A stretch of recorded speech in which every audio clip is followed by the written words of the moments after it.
إن الحمد لله نحمده ونستعينه ونستغفره ونؤمن به ونتوكل عليه ونعوذ بالله من شرور أنفسنا ومن سيئات أعمالنا من يهده الله فلا مضل له ومن يضلله فلا هادي له وأشهد أن لا إله إلا الله وأشهد أن محمدا عبده ورسوله أما بعد فأعوذ بالله السميع العليم من الشيطان الرجيم قل يا عبادي الذين أسرفوا على أنفسهم لا تقنطوا من رحمة الله إن الله يغفر الذنوب جميعا إنه هو الغفور الرحيم وأنيبوا إلى ربكم وأسلموا له من قبل أن يأتيكم العذاب ثم لا تنصرون واتبعوا أحسن ما أنزل إليكم من ربكم من قبل أن يأتيكم العذاب بغتة وأنتم لا تشعرون أن تقول نفس يا حسرة على ما فرطت في جنب الله وإن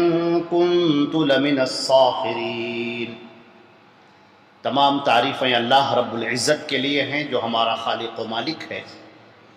آسمانوں اور زمین کا پیدا کرنے والا اور کل کائنات کا تنہا پالنہار ہے، جو وحدہ لا شریک لہ ہے، مستوی عرش ہے، الحی القیوم ہے، اس پوری کائنات کے نظام کو تنہا اور اکیلے تھامے ہوئے ہے، کوئی اس کا شریک نہیں، سب اس کے محتاج ہیں اور وہ کسی کا محتاج نہیں، سب کو عطا کرنے والا، سب کو دینے والا ہے، وہ رب العالمین ہے۔ اللہ کی حمد و ثنا کے بعد درود اور سلام ہو حضرت محمد مصطفیٰ صلی اللہ علیہ وسلم پر، جو خاتم النبیین ہیں، سید الاولین والآخرین ہیں۔ آپ کی ذات پر اللہ نے شریعت کو مکمل فرما دیا۔ اللہ نے فرمایا الیوم اکملت لکم دینکم واتممت علیکم نعمتی ورضیت لکم الاسلام دینا۔ آج کے دن میں نے تمہارا دین مکمل کر دیا اور اپنی نعمت تم پر تمام کر دی، اور میں تمہارے لیے دین اسلام سے راضی ہو گیا۔ حضرات گرامی، اللہ کے نبی صلی اللہ علیہ وسلم پر درود و سلام کے بعد میں نے آپ کے سامنے آج کے خطبہ جمعہ کے لیے سورہ زمر کی چند آیات کا انتخاب کیا ہے۔ اللہ رب العزت نے انسان کو جو پیدا فرمایا، اس کی جو غرض اور اس کا جو مقصد بتایا وہ یہ ہے وَمَا خَلَقْتُ الْإِنسَ وَالْجِنَّ إِلَّا لِيَعْبُدُونَ، کہ انسانوں کو، جناتوں کو ہم نے اپنی عبادت کے لیے پیدا کیا ہے۔ عبادت کسے کہتے ہیں؟ عبادت یہ ہماری پوری زندگی اللہ کے حکم کے تابع ہو جائے، یہی عبادت کہلاتی ہے۔ ہماری زندگی کا ہر لمحہ اللہ کے حکم کے مطابق بسر ہو، اور جن باتوں سے اللہ رب العزت نے ہمیں منع فرمایا ہے ان باتوں سے ہم رک جائیں، یہی عبادت ہے۔ یہ پوری کی پوری زندگی ہماری عبادت بن جائے گی،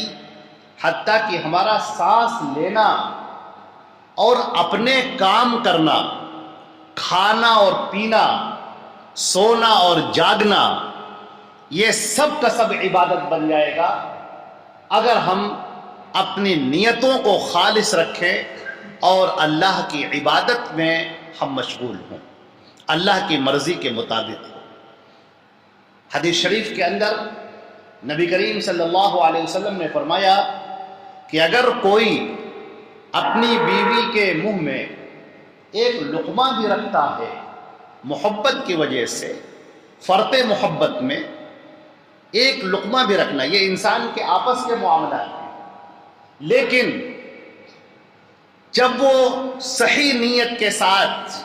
ایک مسلمان ہوتے ہوئے، اللہ اور اس کے رسول پر ایمان لاتے ہوئے بیوی کی حقیقت کو اور اس کے اہمیت کو سمجھتے ہوئے اللہ کے بتائے ہوئے احکامات پر عمل پیرا ہوتے ہوئے اگر کوئی ایک لقمہ بھی اپنی بیوی کے منہ میں رکھتا ہے تو اس پر بھی اسے صدقے کا ثواب ملتا ہے۔ اپنے بچوں پر ہر آدمی خرچہ کرتا ہے، کون ایسا ہے جو اپنے بچوں پر خرچہ نہیں کرتا؟ لیکن یہ اولاد پر خرچہ کرنا یہ بھی صدقہ بن جاتا ہے اگر نیت کے ساتھ میں، صحیح نیت کا معاملہ کیا ہے؟ سب سے پہلے ہی یہ بات بیان کر دی گئی جو اسلام کے اصولوں میں سے ایک اصول ہے۔ اللہ کے نبی صلی اللہ علیہ وسلم نے فرمایا انما الاعمال بالنیات، تمہارے تمام عمل کا دار و مدار تمہاری نیتوں پر ہے، جیسی تمہاری نیت ہے ویسے ہی تمہارے عمل کا دار و مدار۔ اب دیکھیے ایک عمل ایسا ہے جو ہم عمل کرتے کام کرتے ہیں، کھیتوں میں آدمی کام کر رہا ہے، تجارت کر رہا ہے، بازاروں میں سڑک پر دھوپ کی تپش میں اس کی تمازت میں جا رہا ہے، آ رہا ہے، پسینہ بہا رہا ہے، یہ تو کام ہر آدمی کرتا ہے۔ دنیا میں زندگی گزارنے کے لیے اسباب معیشت تو ہر آدمی اختیار کرتا ہے، لیکن ایک مسلمان جب اللہ رب العزت پر ایمان لاتے ہوئے اور اللہ کے نبی صلی اللہ علیہ وسلم کو اپنا آخری پیغمبر تسلیم کرتے ہوئے جب وہ یہی کام کرتا ہے اور حلال اور حرام کی فکر کرتا ہے، کن چیزوں سے اللہ نے منع کیا، کن چیزوں کا اللہ نے حکم دیا، جب ان کی رعایت کرتے ہوئے وہ کام کرتا ہے تو یہی عمل اس کا عبادت بن جاتا ہے، یہ عمل اس کا باعث ثواب بن جاتا ہے۔ اس کے نامہ عمل میں یہ نیکیاں لکھی جاتی ہیں کہ اس نے کتنے پھاوڑے چلائے اور کتنی کھیت میں اس نے کام کیا اور کتنا تجارت میں اس نے کام کیا اور کتنا بزنس میں اس نے کام کیا اور کتنے قدم وہ چلا، یہ سارے عمل اس کے نیکیاں بن جاتے ہیں۔ حتیٰ کہ اگر کوئی سوتا بھی ہے، ہر آدمی سوتا ہے، نیند سب کو پیاری ہوتی ہے، لیکن اگر وہ سنت کے مطابق اللہ کے نبی کے بتائے ہوئے طریقے کے مطابق سو رہا ہے، اسے پہلے کی دعائیں پڑھ رہا ہے، جو اللہ کے نبی صلی اللہ علیہ وسلم نے سکھایا ہے پڑھنے کے لیے وہ پڑھ رہا ہے،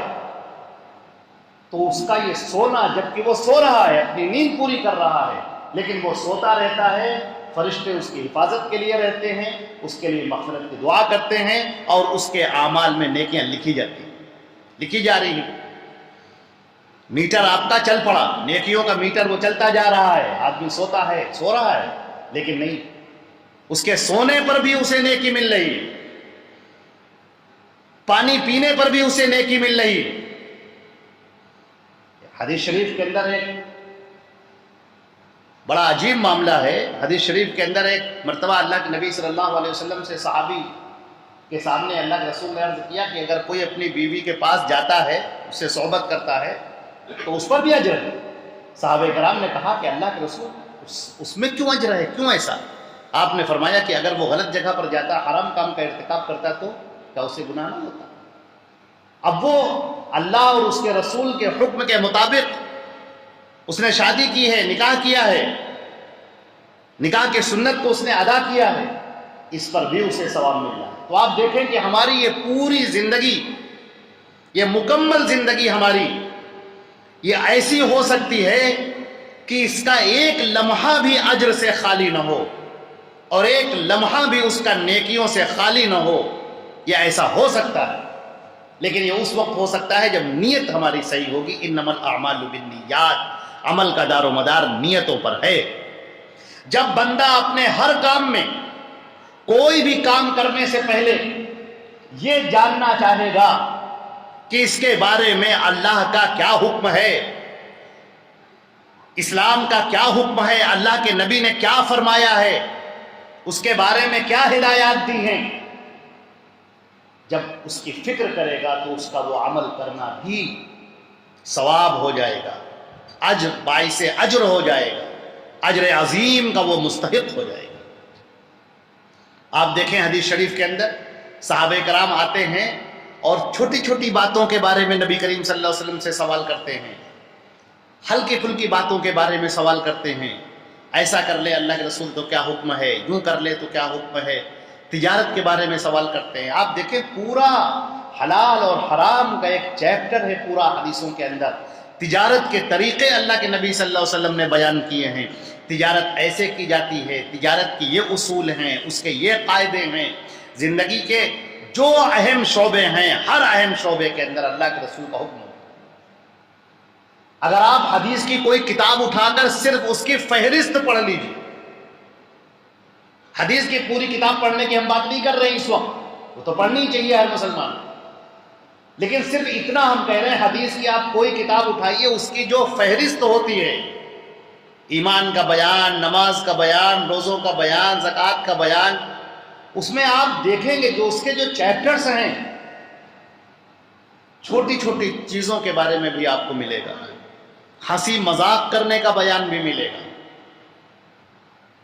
خطبہ کیسے دیا جائے، نکاح کیسے پڑھا جائے، نکاح کے کیا تعلقات ہیں، وراثت کے کیا مسائل ہیں، معیشت کے کیا ہیں، تجارت کے کیا ہیں، حلال کے کیا ہیں، حرام کے کیا ہیں، دوستوں کے درمیان بیٹھ کر کیا کیا جائے، سفر میں کیا ہو، حضر میں کیا ہو، بیماری میں کیا ہو، جنازے میں کیا ہو، مرنے پہ کیا ہو، مرنے کے بعد کیا ہو۔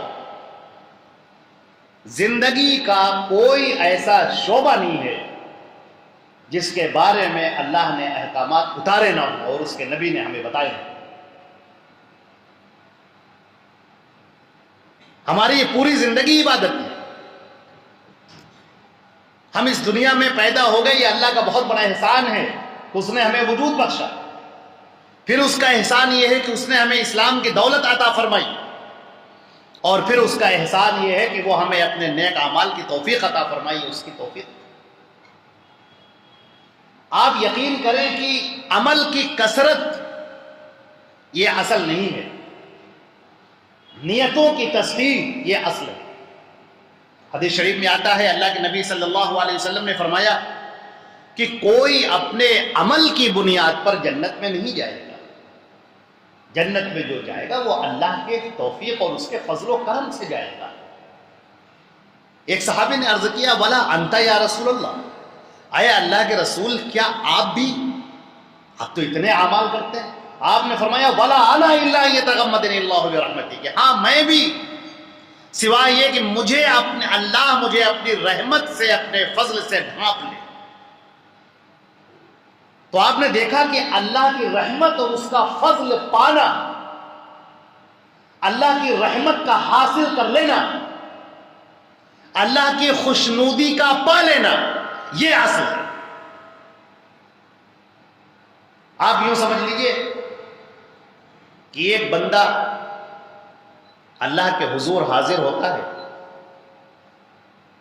کپ کپایا ہوا، کانپ رہا ہے، تھر تھرا رہا ہے، اللہ کا خوف کھا رہا ہے، ڈر رہا ہے، اللہ کے سامنے وہ کھڑا ہوتا ہے، اللہ اکبر کہتا ہے، سورۃ الفاتحہ پڑھتا ہے، الحمدللہ رب العالمین پڑھتا ہے، اس کے سامنے تمام نعمتیں اس کے سامنے گردش کرنے لگتی ہیں،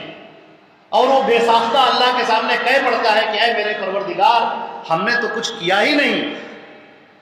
اے پروردگار تیری جیسی عبادت کرنی چاہیے تھی ویسے ہم نے کیا ہی نہیں کچھ، مجھے تو اپنی یہ پوری زندگی بوجھ لگ رہی ہے، اگر اچانک میری موت آ گئی تو اے میرے رب، میرے معبود، میں کس منہ سے تیرے سامنے حاضر ہوں گا، گناہوں کی اتنی کثرت ہے اور نیکیوں کی بے انتہا قلت ہے۔ یہ بندہ نماز پڑھ رہا ہے، اللہ کی قسم اس کی یہ 2 رکعت نماز جو تصحیح نیت کے ساتھ میں ہے، اللہ کو بالکل اللہ سے باتیں کرتے ہوئے ہے، خشوع و خضوع کے ساتھ میں ہے، یہ 2 رکعت ان ہزاروں رکعت سے ہیں جس افضل ہے جس کے اندر غفلت ہو۔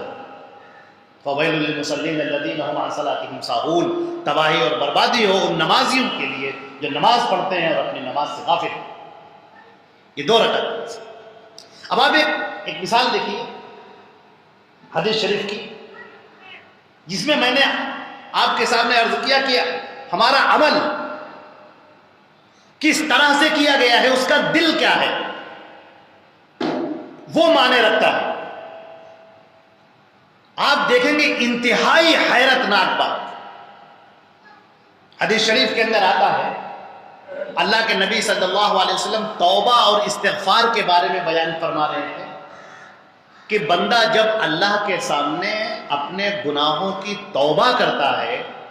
اللہ کے سامنے کہتا ہے کہ میرے رب مجھ سے بڑی غلطی ہو گئی، مجھے معاف کر دے، تو اللہ کو یہ بات بہت پسند آتی ہے۔ اللہ کو یہ بات بہت پسندیدہ ہے کہ میرا بندہ بالآخر میرے پاس آیا اور آ کر مجھ سے اس نے فریاد کی۔ اس کو معلوم ہے کہ اس پوری دنیا میں کوئی فریاد سننے والا نہیں ہے، اس پوری دنیا میں کوئی دینے والا نہیں ہے، صرف اکیلا میں ہی ہوں جو عطا کرنے والا ہوں۔ یہ بندہ میرے پاس آیا ہے میرے اوپر ایمان رکھتے ہوئے۔ یہ بات بتاتے ہوئے اللہ کے نبی صلی اللہ علیہ وسلم نے ایک مثال بیان کی۔ اللہ کے نبی صلی اللہ علیہ وسلم نے فرمایا کہ اللہ اپنے بندے کی توبہ سے اس قدر خوش ہوتا ہے جیسے کہ اے لوگوں، تم میں سے کوئی شخص جو اونٹ کے اوپر اپنا سامان لاد کے چلا ہو، اس اونٹ پر اس کا کھانا ہے، اس کا پانی ہے، اس کا سامان ہے، اور وہ صحرا میں نکل پڑا۔ اتفاق یہ کہ راستہ بھول گیا اور اس کا اونٹ گم ہو گیا۔ اب صحرا، ریگستان، چاروں طرف پانی کا ایک قطرہ نہیں، کئی کلومیٹر تک، اور راستے کا پتہ نہیں۔ جس طرف وہ چلتا ہے اس طرف سوائے ریگستان کے، ریت کے، بالو کے کچھ اسے نظر نہیں آتا۔ اب بھوک لگی ہے، پیاس لگی ہے، اونٹ مل نہیں رہا ہے، اسی پر اس کا کھانا بھی ہے، اس کا پانی بھی ہے، اور سورج کی تمازت، بالو جو اپنے آپ میں تپ رہی ہے، اور وہ پریشان حال ڈھونڈتا پھرتا ہے، کہیں نظر آ جائے میرا اونٹ، میرا اونٹ کہیں نظر آ جائے، اور اسے کہیں اونٹ اس کا نظر ہی نہیں آتا۔ آخرکار اسے یقین ہو جاتا ہے کہ اب بس یہیں پر میری موت لکھی تھی اور اب مجھے مرنا ہے۔ یہ سوچ کر اس کی آنکھوں سے آنسو جاری ہو جاتے ہیں، اور وہ اپنا جو سر کے اوپر اس نے دستار ایک صافہ سا باندھ رکھا تھا، جو کپڑا باندھ رکھا تھا، وہ اپنے چہرے پر ڈال لیتا ہے اور موت کا انتظار کر رہا ہے کہ بس اب تو مجھے مر ہی جانا ہے، اب میری زندگی کو بچے گی ہی نہیں، نہ کھانا ہے، نہ پانی ہے، نہ راستہ ہے، کچھ نہیں ہے۔ اور وہ لیٹا ہے کہ اچانک اسے کچھ آواز سے سنائی پڑتی ہے۔ وہ اپنے سر سے وہ کپڑا ہٹا کے دیکھتا ہے تو کیا دیکھتا ہے کہ اس کا اونٹ کھڑا ہوا ہے سامنے اس کے۔ وہ مارے خوشی کے بالکل چیخ اٹھتا ہے اور کیا کہتا ہے مارے خوشی میں، اللہم انت عبدی وانا ربک، اے اللہ تو میرا بندہ ہے میں تیرا رب ہوں۔ اخطا من شدت الفرح، مارے خوشی کے وہ الٹا بول گیا۔ اللہ کے رسول فرماتے ہیں کہ اللہ تعالیٰ اس کے اس جملے پر ہنس پڑا، اور ہمارے نبی صلی اللہ علیہ وسلم اس حدیث کو بیان کرتے وقت ہنس پڑے، اور ایسے ہنسے کہ صحابہ کرام فرماتے ہیں کہ آپ کے دندان مبارک کی مسوڑے ہمیں دکھائی دینے لگے، اتنا کھلکھلا کر اللہ کے رسول بہت کم ہنستے تھے۔ کہ دیکھیے تو اس اللہ کی شان رحیمی تو دیکھیے، وہ ایک جملہ جس پر آسمان و زمین تباہ ہو جائے، وہ ایک جملہ جس پر قوموں کو غرق کر دیا گیا، وہ ایک جملہ جس کے اوپر ایسا عذاب بھیجا گیا کہ قومیں زندہ نہ رہیں، ان کے نام و نشان مٹ گئے، لیکن بندہ اللہ کو خوش کرنے کے لیے، اللہ کو راضی کرنے کے لیے، اللہ کے حضور اپنی حمد و ثنا بیان کرنے کے لیے وہ کہتا ہے لیکن الٹا بول جاتا ہے، اللہم انت عبدی وانا ربک، اے میرے رب، اے میرے اللہ، اے میرے پروردگار، تو میرا بندہ ہے میں تیرا رب ہوں۔ اخطا، غلطی ہو گئی، الٹا بول گیا، لیکن اس الٹا بولنے سے اللہ ناراض نہیں، اس الٹا بولنے سے اللہ تعالیٰ خفا نہیں ہوا، بلکہ اللہ تعالیٰ کو بڑی خوشی ہوئی، بہت خوشی۔ انما الاعمال بالنیات، عمل کا دار و مدار تو نیتوں پر ہے۔ یہ دل کیا کہہ رہا ہے، یہ نیت کیا کہہ رہی ہے؟ جو سب سے پہلے اللہ کو یاد کرتا ہے، جو اپنے ہر عمل میں اللہ رب العزت کو یاد کرتا ہے، اللہ تعالیٰ اپنے اس بندے کو یاد کرتا ہے۔ حضرت عبداللہ ابن عباس رضی اللہ تعالی عنہما کی روایت ہے کہ نبی کریم صلی اللہ علیہ وسلم نے ان سے فرمایا احفظ اللہ تجدہ تجاہک، اے میرے بیٹے سن، تو اللہ کو یاد رکھ، اللہ کو ہمیشہ اپنے سامنے پائے گا، ہمیشہ۔ اللہ تعالیٰ اپنے بندے کو کبھی نہیں چھوڑتا، تم ہمیشہ اللہ کو یاد رکھو، اٹھتے وقت، بیٹھتے وقت، لیٹتے وقت، اپنے ہر کام سے پہلے اللہ کو یاد رکھو، تو اللہ رب العزت تمہارے اوپر اپنی رحمت نازل کرے، تمہارے اوپر اپنی برکتیں اتار دے گا، تمہیں کبھی خالی نہیں چھوڑے گا، تمہیں کبھی پریشان حال نہیں چھوڑے گا۔ اللہ رب العزت نے یہاں پر ارشاد فرمایا، جو میں نے آیت پڑھی ہے سورہ زمر کی، قل، آپ کہہ دیجئے اے پیغمبر، اے نبی، آپ یہ کہہ دیجئے لوگوں سے، بتا دیجئے، یا عبادی الذین اسرفوا علی انفسہم، اے میرے بندو، تم میں سے جنہوں نے بھی اپنے آپ پر گناہ کیا ہے، اپنے آپ پر ظلم کیا ہے، لا تقنطوا من رحمت اللہ، اللہ کی رحمت سے مایوس مت ہو، ان اللہ یغفر الذنوب جمیعا، اللہ تمہارے سارے گناہوں کو معاف کر دے گا، تمہیں صرف اللہ کی طرف پلٹ کر آنے کی ضرورت ہے، تم اللہ کی طرف آ تو جاؤ، پلٹ کر آ جاؤ۔ اللہ نے اس انسان کو پیدا کیا ہے، کیا ہے؟ کس لیے پیدا کیا؟ کس واسطے پیدا کیا؟ اللہ کے حمد و ثنا کرنے والے جو فرشتے ہیں، ان کی اتنی بڑی تعداد ہے، اتنی بڑی تعداد ہے کہ ہم اور آپ سوچ بھی نہیں سکتے۔ وَلَا يَعْلَمُ جُنُودُ رَبِّكَ إِلَّا هُوَ، اللہ کے علاوہ ان لشکر کی تعداد کوئی جانتا ہی نہیں ہے۔ اور ایک مرتبہ کسی صحابی نے پوچھا اللہ کے نبی صلی اللہ علیہ وسلم سے فرشتوں کی تعداد کے بارے میں، تو اللہ کے نبی صلی اللہ علیہ وسلم نے فرمایا، یہ جو خانہ کعبہ ہے، اس خانہ کعبہ کے اوپر، اس کے بالکل سیدھ میں، ساتویں آسمان پر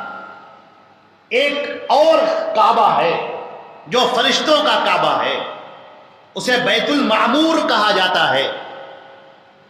جو اللہ کے عرش کے ٹھیک نیچے ہے۔ اللہ کا عرش، اللہ کے عرش کے ٹھیک نیچے بیت المعمور ہے، بیت المعمور کے ٹھیک نیچے خانہ کعبہ ہے۔ ایک وقت میں 70,000 فرشتے اس کا طواف کرتے ہیں، ایک وقت 70,000 فرشتے بیت المعمور کا طواف کرتے ہیں،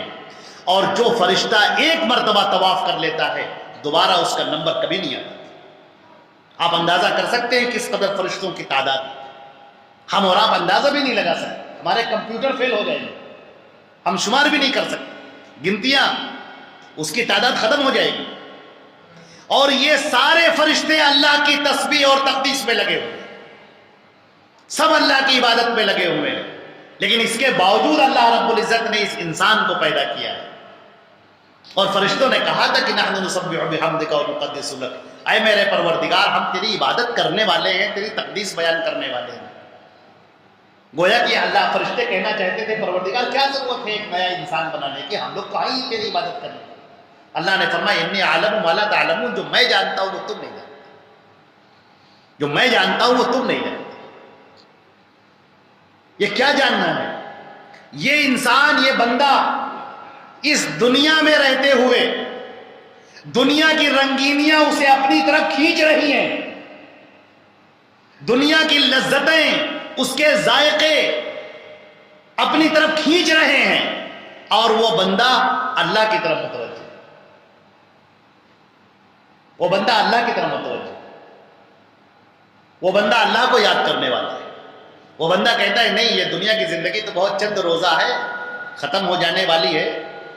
ہمیں وہ زندگی چاہیے جو ہمیشہ ہمیش کی زندگی ہے، جہاں پر موت نہیں ہے، جہاں پر بڑھاپا نہیں ہے، جہاں پر غم نہیں ہے، جہاں پر کوئی تکلیف نہیں ہے، جہاں پر صرف خوشیاں ہی خوشیاں ہیں، نعمتیں ہی نعمتیں ہیں، اور سب سے بڑھ کر اللہ کی رضا ہے۔ ہمیں وہ چاہیے۔ جب وہ بندہ اللہ کی طرف متوجہ ہوتا ہے تو اس کا تھوڑا عمل بھی اللہ کے نزدیک بہت بڑا ہوتا ہے۔ جب بندہ دل سے اللہ کو پکارتا ہے، دل سے بندہ جب اللہ کو آواز دیتا ہے، حدیث شریف کے اندر آتا ہے کہ اللہ کے نبی صلی اللہ علیہ وسلم نے فرمایا کہ اللہ تعالیٰ فرماتا ہے، ہمارے نبی صلی اللہ علیہ وسلم نے فرمایا اللہ تعالیٰ فرماتا ہے کہ جب بندہ مجھے اپنے دل میں یاد کرتا ہے تو میں بھی اس کو یاد کرتا ہوں،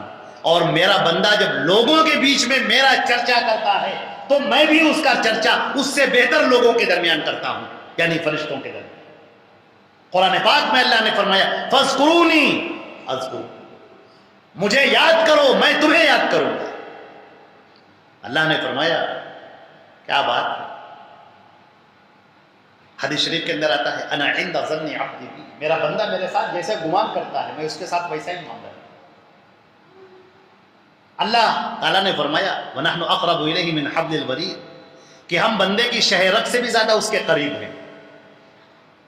کسی واسطے کی ضرورت نہیں ہے، کسی لمحے میں کسی بھی لمحے میں تم اللہ کو یاد کر لو، اللہ رب العزت تمہیں سننے والا ہے، تمہیں عطا کرنے والا ہے، تمہیں یاد کرنے والا ہے، تمہاری فکر کرنے والا ہے، تمہیں عطا کرنے والا ہے۔ صرف دو جگہ ایسی ہیں جہاں پر منع کیا گیا ہے، ایک بیت الخلاء میں اور ایک حمام کا جو وہاں پر اللہ کا ذکر نہیں کیا جائے گا۔ بیت الخلاء میں کوئی بیٹھا ہے، ٹوائلٹ میں کوئی بیٹھا ہے، وہاں پر وہ اللہ کا ذکر نہیں کرے گا، الحمدللہ اللہ اکبر سبحان اللہ بسم اللہ اسم نہیں پڑھے، وہاں پر منع کیا گیا ہے۔ اس کے علاوہ باقی تو ہر وقت آپ چل رہے ہیں، آپ پھر رہے ہیں، آپ کھانا کھا رہے ہیں، آپ لیٹے ہیں، آپ بیٹھے ہیں، ہر دل آپ کا زمین پر رہتے ہوئے دل آپ کا اللہ کی طرف متوجہ۔ یہ جو کیفیت اگر آ جاتی ہے تو ہماری پوری کی پوری زندگی یہ عبادت بن جاتی ہے، پوری زندگی عبادت بن جاتی۔ آپ سوچ کر دیکھیں پہلے، پوری زندگی آپ کی عبادت ہے۔ ہمارے بعض نوجوان بچے بھی بیٹھے ہوئے ہیں یہاں پر، اسکولوں میں پڑھنے والے، کالجوں میں پڑھنے والے، آپ اپنی کتاب پڑھ رہے ہیں، سائنس کی ہے، فزکس کی ہے، بایولوجی کی ہے، کوئی بھی کتاب پڑھ رہے ہیں، انگلش کی ہے، لٹریچر کی ہے، کوئی کتاب آپ پڑھ رہے ہیں، لیکن آپ کی نیت صحیح، اللہ کی توحید پر ایمان رکھنے والے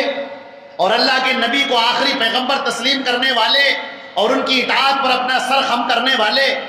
اور یہ کہہ رہے ہیں پروردگار یہ میں علم حاصل کر رہا ہوں، یہ علم تیرا ہی بخشا ہے، مجھے علم نافع عطا فرما دو، ایسے علم سے ہمیں دور رکھ جو ہمیں نقصان پہنچا دے۔ پروردگار یہ ہم اس لیے پڑھ رہے ہیں تاکہ ہم تیرے اتارے ہوئے علم کو حاصل کر سکیں اور اس کے ذریعے اپنے آپ کو اور دوسروں کو فائدہ پہنچا سکیں۔ آپ کے لیے وہ کتنی دیر آپ پڑھتے ہیں، یہ سب پڑھنا عبادت ہے، سب کا سب عبادت ہے۔ ہماری زندگی کا ہر لمحہ، ہر گوشہ عبادت بن جاتا ہے،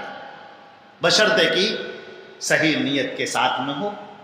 ان اعمال کے ساتھ میں شرک نہ ملا ہو، ان اعمال کے ساتھ میں کفر نہ ملا ہو۔ شرک اور کفر ملنے کے بعد پھر تو کوئی عبادت صحیح نہیں رہتی۔ ہمیں ہر وقت اس کی فکر کرنی ہوگی کہ ہم شرک سے دور رہیں، توحید پر قائم رہیں۔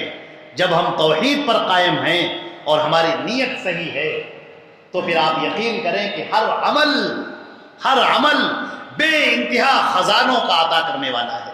خزانے کے لفظ سے ہم کو یاد آیا، اللہ کے نبی صلی اللہ علیہ وسلم تشریف لے جا رہے ہیں اور آپ کے پیچھے ایک صحابی ہیں جو اپنے دل کے اندر پڑھ رہے تھے لا حول ولا قوت الا باللہ۔ اللہ کے نبی صلی اللہ علیہ وسلم نے دیکھا کہ ان کی زبان ہل رہی ہے تو آپ نے کہا کیا پڑھ رہے ہو؟ کہنے لگے اللہ کے رسول میں پڑھ رہا ہوں لا حول ولا قوت الا باللہ۔ اللہ کے نبی صلی اللہ علیہ وسلم نے فرمایا لا حول ولا قوت الا باللہ کنز من کنوز الجنہ، یہ لا حول ولا قوت الا باللہ یہ جنت کے خزانوں میں سے خزانہ ہے، بیش بہا خزانہ۔ آپ کتنا خزانہ جمع کر لے گئے، کتنا خزانہ اکٹھا کر لے گئے۔ فرمایا سبحان اللہ تملأ المیزان، یہ آپ جب سبحان اللہ کہہ دیتے ہیں، الحمدللہ کہہ دیتے ہیں، یہ میزان کو جھکا دیتا ہے، آسمان اور زمین بھی اس کی نیکیوں سے بھر جاتے ہیں، اس قدر نیکیاں اللہ عطا کرتا ہے۔ چھوٹے سے جملے پر سبحان اللہ، الحمدللہ، اللہ اکبر، لا الہ الا اللہ، لا حول ولا قوت الا باللہ، یا درود شریف کا پڑھنا یا لا الہ الا اللہ کا پڑھنا، یہ کتنے چھوٹے موٹے جملے ہیں۔ کلمتانی خفیفتان علی اللسان حبیبتان الی الرحمن ثقیلتان فی المیزان سبحان اللہ وبحمدہ سبحان اللہ العظیم۔ بخاری شریف کی آخری حدیث ہے کہ دو کلمے، اللہ کے نبی صلی اللہ علیہ وسلم نے فرمایا دو کلمے بہت ہلکے پھلکے ہیں، زبان پر بہت ہلکے پھلکے ہیں، لیکن اللہ کو بہت پیارے ہیں، میزان میں بہت بھاری ہیں۔ وہ دونوں کلمے کیا ہے؟ وہ دونوں کلمے ہیں سبحان اللہ وبحمدہ سبحان اللہ العظیم۔ سبحان اللہ کہنا، الحمدللہ کہنا کتنا آسان ہے۔ تو میرے عزیزوں، میرے بھائیوں، یہ ہماری پوری زندگی یہ عبادت ہے۔ اللہ نے ہمیں اپنی عبادت کے لیے پیدا کیا ہے۔ بلا شبہ نماز ساری عبادتوں میں بڑھ کر ہے۔ اب اگر کوئی نماز کو چھوڑ دینے والا ہے تو پھر وہ سوچ لے کہ وہ پیڑ کی جڑ کو کاٹ رہا ہے گویا کہ۔ اس لیے نبی کریم صلی اللہ علیہ وسلم نے فرمایا کہ اس کفر کے درمیان میں اور اسلام کے درمیان میں نماز کا چھوڑ دینا ہے۔ آپ نے نماز پڑھ لی تو آپ مومن ہیں، نماز آپ چھوڑ دی تو آپ سوچئے کہ آپ کیا ہے۔ وہ کفر کے بارے میں اللہ کے نبی صلی اللہ علیہ وسلم نے فرمایا کہ یہ کفر ہے، لہذا ہمیں نماز کے چھوڑنے سے بچنا چاہیے۔ نمازوں کی پابندی کریں اور اپنی پوری زندگی میں اپنے اعمال کو صحیح نیت کے ساتھ میں کریں۔ کوئی بھی کام کریں، یہ ہمارا ہر کام عبادت ہے، سارے کام عبادت ہیں، بس اللہ کے نبی صلی اللہ علیہ وسلم کے بتائے ہوئے طریقے کے مطابق ہونے چاہیے۔ اللہ تعالی ہم کو اور آپ کو عمل کرنے کی توفیق عطا فرمائے۔ ہماری پوری زندگی اللہ رب العزت اپنی عبادت میں قبول فرمائے۔ ہماری زندگی کے ایک ایک لمحے کو اپنی رضا کے لیے قبول فرمائے۔ ہمارے ایمان کو بڑھا دے، توحید پر ہم کو قائم رکھ، شرک کو سمجھنے کی توفیق عطا فرما، اور اس توحید کو اور شرک کی قباحتوں کو لوگوں کے سامنے بتانے کی اور پیش کرنے کی توفیق عطا فرما۔ اللہ تعالیٰ اپنے فضل و کرم سے ہمارے گھروں کے ماحول کو اچھا بنا دے، نیک بنا دے، صالح بنا دے۔ ہم سب کو، ہمارے پورے گھر والوں کو، گھرانوں کو، رشتہ داروں کو، دوستوں کو، سب کو دین اسلام پر اکٹھا فرما دے اور ایمان میں اضافہ فرما دے۔ ہمارے درمیان سے ہر طرح کے بغض کو، کینے کپٹ کو، حسد کو، جلن کو، نفرتوں کو، دشمنی کو، عداوتوں کو دور فرما دے، اور ہم سب کو اللہ کے لیے ایک ساتھ ہونے والا، اکٹھا ہونے والا، متحد ہونے والا بنا دے۔ یہ ہماری زندگی بہت چھوٹی ہے اور آخرت کی زندگی بہت لمبی ہے۔ اللہ تعالیٰ اپنے فضل و کرم سے ہماری خطاؤں کو، ہماری لغزشوں کو معاف فرمائے، اور آخرت کی زندگی میں پروردگار ہم سب کو کامیابی عطا فرما۔ ربنا آتنا فی الدنیا حسنہ وفی الآخرۃ حسنہ وقنا عذاب النار۔ اقول قولی ھذا استغفر اللہ لی ولکم ولسائر المسلمین من کل ذنب فاستغفروہ انہ هو الغفور الرحیم۔